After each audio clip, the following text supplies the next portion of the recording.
Police quarter సమీపంలో గల 464 survey నంబర్లో గల 6 గుంటల భూమి తనదేనని మాజీ రిటైర్డ్ ఏఎస్ఐ జయపాలరెడ్డి తెలిపారు. ఈ సందర్భంగా జమ్మికుంటలో ఏర్పాటు చేసిన మీడియా సమావేశంలో ఆయన మాట్లాడుతూ 464 సర్వే నంబర్లో గల భూమి తనదేనంటూ 1975 సంవత్సరం నుండి తనకు లింక్ డాక్యుమెంట్లు ఉన్నాయని 2000 సంవత్సరంలో తాను అట్టి భూమిని కొనుగోలు చేయడం జరిగిందని పేర్కొన్నారు.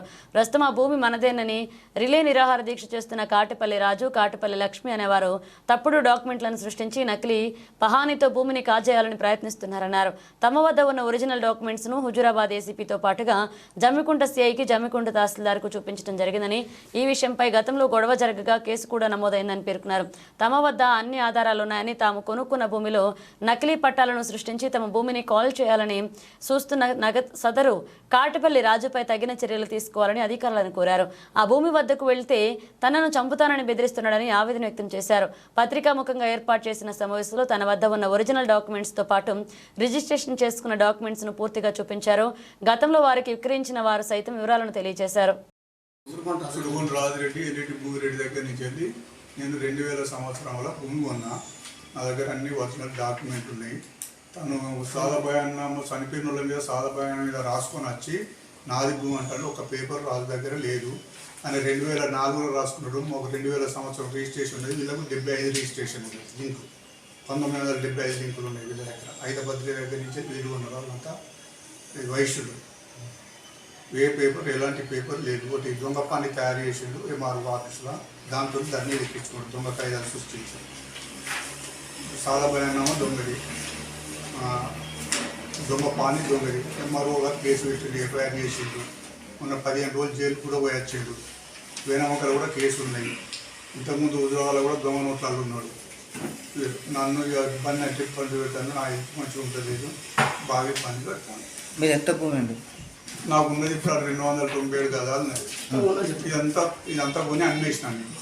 మొత్తం అమ్మేసి నాకు ఉన్నది 297 గదాలు. Railway track కొంటున్నది. మీకుంది ఇప్పుడు? నాకున్నది. మిగతాళ్ళందరికీ అమ్మున వాళ్ళు ఉన్నారు. కబ్జాల వాళ్ళే ఉన్నారు. రిజిస్ట్రేషన్ అన్ని రిజిస్ట్రేషన్ డాక్యుమెంట్లే. ఇవన్నీ మీ అయినప్పుడు మరి మీ మీద ఎందుకు ఎటువంటి ఆరోపణలు వస్తున్నాయి? మరి తనకి అన్నాడు నోటికి అద్దు లేదన్నా. ఇష్టం ఉన్నట్టు మాట్లాడి ఇష్టం ఉన్నట్టు చెప్పుకొని తిరుగుతాను. భూమిలో పోతే తిట్టాను. నా భూమి అని తిట్టుడు. భూత మాటలు అంటే ఎవరు తిడుతున్నారు? ఎవరు తిడుతున్నారు? కాటిపల్లి రాదు. ఒకసారి పోయినా నా భూమి కాడ గోడ పెట్టుకుందాని పోతే కూడా తిట్టింది. ఇష్టం ఉన్నట్టు మాట్లాడతాను. ఒక్క పేపర్ కూడా లేదు అతని దగ్గర. కాటిపల్లి రాజు సృష్టించిన దొంగ పహాని 2004-2005 సంవత్సరంలో ఈ పేరు లేదు. ఇది క్రియేట్ చేశాడు. దీని మీద ట్యాంపరింగ్ కేసు కూడా అయింది. ఇది రాసిన దొంగ సాదా బైనామా. ఇందులో ఎన్ రాజలింగం గారి పేరు. ఇది కూడా ఫోర్జరీ సంతకం. ఎందుకంటే ఇది రాజలింగం గారి ఒరిజినల్ సర్వీస్ బుక్. అందులో ఉన్న సైన్ ఎన్ రాజలింగం. ఈయన ఇంగ్లీష్లో పెడతారు, ఇది తెలుగులో పెట్టాడు. ఇందులో ఈ దొంగ సాదా బైనామాలో వడ్డపల్లి బుచ్చరాజలింగం గారి తండ్రి పేరు కమలయ్య అని రాసింది. అతని అసలు తండ్రి పేరు వెంగయ్య. ఇవన్నీ తప్పుడు పత్రాలు సృష్టించి మమ్మల్ని చాలా ఇబ్బందులకు గురి చేస్తూ, మా భూమిని ఆక్రమించుకుంటూ, మమ్మల్ని తిడుతూ, మమ్మల్ని చంపుతామని బెదిరిస్తూ కాటిపల్లి రాజు, కాటిపల్లి లక్ష్మి, కాటిపల్లి సంధ్య వాళ్ళు మమ్మల్ని నానా బూతులతో నానా వీరంగం సృష్టిస్తున్నారు. దీనికి ఈ సంఘాలు ఎవరైతే సపోర్ట్ చేస్తున్నారో మాకు వాళ్ళు ఎవరో కూడా తెలియదు. సాబీర్ అలీ అని చెప్పేసి మా మీద ఇప్పుడు కంప్లైంట్లు వస్తున్నాయి. రాజు, అంబాల రాజు, సాబీర్ అలీ అని. వాళ్ళకు కూడా మేము విన్నపం ఏం చేస్తున్నామంటే, ఇటువంటి తప్పుడు పత్రాలు సృష్టించి ప్రజలను ఇబ్బంది పెట్టే వాళ్ళకు సపోర్ట్ చేయకండి. ఇది మీకు కూడా కరెక్ట్ కాదు అని మేము విన్నవించుకుంటాం. సృష్టించి బెదిరిస్తున్నాను. ఎవరట్లా చేస్తున్నారు? కాటిపల్లి రాదు, కాటిపల్లి సంధ్య. పోలీస్ స్టేషన్లో ఫిర్యాదు చేసిన సిఐ గారు చెప్పిండు. సిఐ చెప్పిన సిఐ దగ్గర నచ్చలేదు. సిఐ గారు చెప్పిన మాట్లాడలేదు.